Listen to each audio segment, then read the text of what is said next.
श्री स्वामी समर्थ. स्वामी महाराजांच्या कृपेने तुमच्या सर्व इच्छा मनोकामना पूर्ण हो. आज आहे कार्तिक अमावस्या. या अमावस्येच्या दिवशी जर आपण काही उपाय केले, काही सेवा केल्या तर त्या खूप खूप प्रभावी ठरतात. भरपूर वेळा आपल्या आयुष्यामध्ये अनेक अडचणी, अडथळे, संकटे असतात आणि ते काही संपायचं नाव घेत नाही. आता संकट येणारच नाही असं तर होणार नाही, पण आपण संकटाचा वेग मात्र नक्कीच कमी करू शकतो. तसेच आपण मेहनत तर घेत असतो, पण मेहनतीचे देखील आपल्याला पाहिजे तसे फळ हे काही मिळत नाही. मग आपल्या कष्टाला नशिबाची साथ मिळण्यासाठी, आपल्या आयुष्यातील दुःख, दारिद्र्य, गरिबी दूर होण्यासाठी या दिवशी कोणते उपाय करावे व कोणत्या सेवा कराव्या याबद्दलची सर्व माहिती आपण आज या व्हिडिओमधून जाणून घेणार आहोत. तत्पूर्वी तुम्ही चॅनलमध्ये नवीन असाल तर चॅनलला लाईक करा व सबस्क्राईब देखील करा. कमेंटमध्ये श्री स्वामी समर्थ किंवा ओम नमो भगवते वासुदेवाय लिहायला विसरू नका. अमावस्येच्या दिवशी आपण आपल्या पितरांची सेवा करायची आहे, कारण की पितरांची सेवा जर आपण केली तर आपल्या घरामध्ये कधीच कसलीच कमतरता ही भासत नाही. आपण एखादं घर बघा, त्या घरामध्ये कधीही कशाची कमतरता भासत नाही. तसेच मुलांची देखील पाहिजे तशी प्रगती होत असते. तर त्या घरामध्ये नेहमी पितरांची तसेच कुलदेवतेची सेवा केली जाते. त्या घरामध्ये पितृदोष नसतो. या उलट जर आपल्या घरामध्ये पितृदोष असेल तर आपण कोणतंही काम हाती घ्या, ते काम व्यवस्थितरित्या पार पडत नाही. त्यामध्ये अनेक अडचणी, अडथळे येतात. तसेच आपल्या घरामध्ये आर्थिक टंचाई देखील जाणवत असते. तर या सर्व समस्या दूर होण्यासाठी आपण या दिवशी संध्याकाळी एक दिवा लावायचा आहे. तर आता हा दिवा बनवताना आपल्याला कणकेचा दिवा घ्यायचा आहे, किंवा कणकेचा दिवा जर घेणे शक्य नसेल तर मातीची बंती घेतली तरी पण चालेल. आता हा दिवा प्रज्वलित करण्याच्या अगोदर आपण देवघरामध्ये एक दिवा प्रज्वलित करायचा आहे. तसेच तुळशीजवळ एक शुद्ध तुपाचा दिवा प्रज्वलित करायचा आहे आणि त्याच नंतर आपल्याला पितरांसाठी एक दिवा लावायचा आहे. तर आपण थोडंसं कणिक घ्यायचं आहे. या कणकेमध्ये आपल्याला मीठ टाकायचं नाही, तर चिमूटभर हळद टाकायची आहे. आता कणकेचा दिवा आपण बनवून घ्यायचा आहे. या दिव्यामध्ये आपल्याला मोहरीचं किंवा तिळाचं तेल टाकायचं आहे. एक प्लेट घ्यायची आहे. त्या प्लेटमध्ये थोडेसे अखंड तांदूळ ठेवायचे आहे. तांदळावरती हळदी कुंकू अर्पण करायचं आहे आणि त्यावरती तुम्ही हा कणकेचा दिवा ठेवायचा आहे. या दिव्यामध्ये आपल्याला थोडेसे काळे तीळ टाकायचे आहे आणि मोहरीचं तेल टाकायचं आहे. हा दिवा प्रज्वलित करायचा आहे. आता हा दिवा आपल्या घराच्या दक्षिण दिशेला प्रज्वलित करावा. अगदी घरामध्ये दक्षिण दिशेला हा दिवा प्रज्वलित करणे शक्य नसेल तर तुम्ही घराबाहेर देखील दक्षिण दिशेला हा दिवा प्रज्वलित करू शकता. दक्षिण दिशा ही आपल्या पितरांची दिशा असते आणि त्या दिशेला जर आपण प्रत्येक अमावस्येला पितरांसाठी दिवा प्रज्वलित केला तर पितरांचा आपल्याला भरभरून आशीर्वाद हा मिळत असतो व आपल्यावर जो काही पितृदोष आहे तो पितृदोष देखील कमी व्हायला सुरुवात होत असते. आता आपल्याला काही सेवा करणे देखील तितकेच गरजेचे आहे. तर आपल्याला पितरांसाठी सेवा करायची आहे. प्रथम आपण आपल्या पितरांकडे माफी मागायची आहे. आपण आपल्या पितरांना म्हणायचं आहे की माझ्याकडून जर काही चूक झाली असेल, घरातील लहानांकडून मोठ्यांकडून जर काही चुका झाल्या असतील तर त्याबद्दल आम्हाला माफ करावे. पण इथून पुढे माझ्याकडून जशी सेवा होईल तशी मी सेवा तुमची करण्याचा नक्कीच प्रयत्न करेल असे आपण म्हणायचे आहे. आणि आपल्याला पूर्वजांचे स्मरण करायचे आहे. आपल्याला आपल्या पूर्वजांची नावं आठवत असतील तर तुम्ही त्यांची नावं देखील घेऊ शकता, किंवा ओम पितृदेवताय नमः, ओम पितृदेवताय नमः या मंत्राचा जप 108 वेळा केला तरी पण चालेल. यामुळे देखील आपल्याला पितरांचा आशीर्वाद हा प्राप्त होत असतो व आपल्या घरामध्ये कधीच कसलीच कमतरता ही भासत नाही.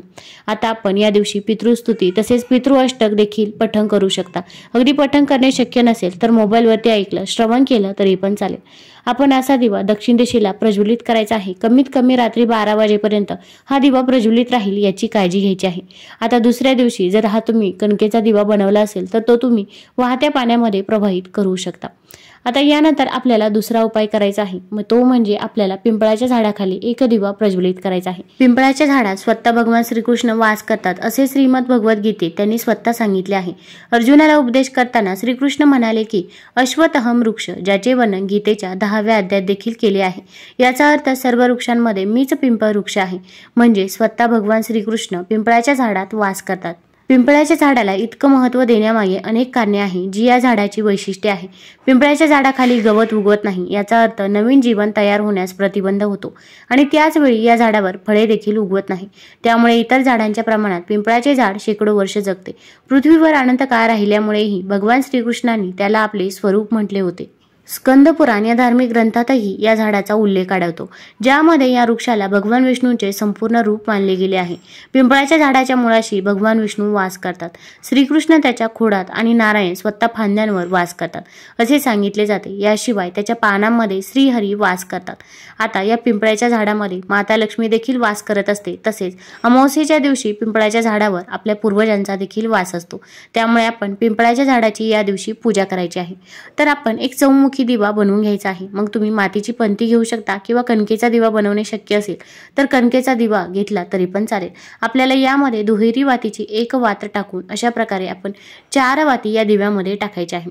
आता एक तांब्यावरून पाणी घ्यायचं आहे, त्यासोबत त्या पाण्यामध्ये आपल्याला थोडीशी साखर देखील टाकायची आहे। तुमच्याकडे जर गंगाजल असेल तर पाण्यामध्ये 2 थेंब गंगाजल देखील टाकावं। आता हे तांब्याभर पाणी घेऊन आपण पिंपळाच्या झाडाजवळ जायचं आहे। जिथे पण जवळपास पिंपळाचं झाड असेल तर तिथे जायचं आहे। पिंपळाच्या झाडाला आपण हे पाणी अर्पण करायचं आहे। तसेच आपण जो चौमुखी दिवा घेतला होता तो दिवा देखील घ्यायचा आहे। पिंपळाच्या झाडाचं आपल्याला एक पान घ्यायचं आहे, त्या पानावरती थोड्याशा अखंड अक्षता ठेवायच्या आहे। त्यावरती आपल्याला हळदी कुंकू अर्पण करायचं आहे आणि त्यावरती आपण कणकेचा चौमुखी दिवा ठेवायचा आहे। आता या दिव्यामध्ये आपल्याला थोडेसे काळे तीळ टाकायचे आहे। काळे तीळ हे पूर्वजांना समर्पित आहे। तसेच या दिव्याला हळदी कुंकू लावायचं आहे, फूल वाहायचं आहे। आता आपण पिंपळाच्या झाडाला काळे उडीद आणि काळे तीळ देखील अर्पण करायचे आहे। या दिवशी काळे तीळ आणि काळे उडीद पिंपळाच्या झाडाला अर्पण केले तर भगवान विष्णूंचा आपल्याला आशीर्वाद हा प्राप्त होत असतो। तसेच आपल्या पितरांना मोक्ष प्राप्ती होते, त्यांच्या आत्म्याला शांती मिळत असते। आता यानंतर पिंपळाच्या झाडाकडे आपण आपल्या पूर्वजांसाठी प्रार्थना करायची आहे की माझ्या पूर्वजांना मोक्ष प्राप्ती होऊ दे, त्यांच्या आत्म्याला शांती मिळू दे, असे आपण म्हणायचं आहे। ओम पितृदेवताय नमः, ओम पितृदेवताय नमः या मंत्राचा 11 वेळा जप करायचा आहे। त्यानंतर पिंपळाच्या झाडाला आपण 11 प्रदक्षिणा करायच्या आहे। प्रदक्षिणा करत असताना आपण ओम नमो भगवते वासुदेवाय, ओम नमो भगवते वासुदेवाय या मंत्राचा जप करायचा आहे। आता प्रदक्षिणा करून झाल्यानंतर पिंपळाच्या झाडाजवळ आपण आपलं डोकं टेकवायचं आहे आणि आपली जी काही इच्छा आहे, मनोकामना आहे ती पिंपळाच्या झाडाला सांगायची आहे। मग कठीणातली कठीण कोणतीही इच्छा असो, घरामध्ये पैसा येतो पण तो पैसा स्थिर राहत नाही, कुठेतरी वायफळ खर्च होऊन जातो, घरामध्ये आर्थिक टंचाई आहे किंवा मुलांचा आजारपण आहे, विवाह हा वेळेवरती जुळून येत नाही, संतान प्राप्ती होत नाही, जे काही आहे ते मनापासून आणि श्रद्धेने आपण पिंपळाच्या झाडाजवळ सांगायचं आहे। त्यानंतर आपली इच्छा मनोकामना सांगून झाल्यानंतर पिंपळाच्या झाडाखाली जी काही माती आहे ती माती आपण आपल्या कपाळाला लावायची आहे। आपल्या मुलांच्या कपाळाला देखील ही माती लावायची आहे। यामुळे भगवान विष्णू व माता लक्ष्मीचा आशीर्वाद हा आपल्याला प्राप्त होत असतो। आता पिंपळाच्या झाडाची ही पूजा सेवा केल्यानंतर आपण डायरेक्ट घरी जायचं आहे। आपण जर मध्ये कुठे थांबलो किंवा कुणाच्या इथे गेलो तर आपण जो काही उपाय केला, जी काही सेवा केली तर ती सेवा ही फलदायी ठरत नाही। तसेच या अमावस्येच्या दिवशी नदी तीरावरती दिवा प्रज्वलित करणे याला देखील खूप महत्त्व आहे, कारण की अमावस्येच्या दिवशी आपले पूर्वज पृथ्वीवरती येत असतात आणि ते कोणत्या ना कोणत्या रूपामध्ये येत असतात। तसेच आपल्यासाठी कोण सेवा करत आहे ते देखील बघत असतात, त्यामुळे पितरांसाठी सेवा करणे अत्यंत गरजेचं आहे। तर तुम्ही नदीकाठी देखील एक दिवा प्रज्वलित करायचा आहे। मग तुम्ही मातीची पंती घेऊ शकता किंवा कणकेचा दिवा घेतला तरी पण चालेल। या दिव्यामध्ये देखील आपल्याला चिमूटभर काळे तीळ टाकायचे आहे आणि असा दिवा नदीकाठी तुम्ही प्रज्वलित करायचा आहे। तसेच आपण तिथे आपल्या पूर्वजांचे स्मरण करायचे आहे। ओम पितृदेवताय नमः या मंत्राचा 11 वेळा जप करायचा आहे। असा दिवा जर तुम्ही प्रत्येक अमावस्येच्या दिवशी प्रज्वलित केला तर आपल्या पितरांचा आशीर्वाद आपल्याला मिळत असतो व आपल्या घरामध्ये जे काही गरिबी चालू आहे, दारिद्र्य चालू आहे ते देखील दूर होत असतं। आता अगदी नदीकाठी दिवा प्रज्वलित करणे शक्य नसेल तर आपण घरामध्ये जिथे माठ हंडा भरून ठेवत असतो तिथे देखील तुम्ही अशा प्रकारचा दिवा प्रज्वलित करू शकता। यामुळे देखील आपल्या पितरांना मोक्ष प्राप्त होतो व त्यांच्या आत्म्याला शांती मिळत असते। तुम्हाला जर हा व्हिडिओ आवडला असेल तर चॅनलला लाईक करा, सबस्क्राईब करा। धन्यवाद।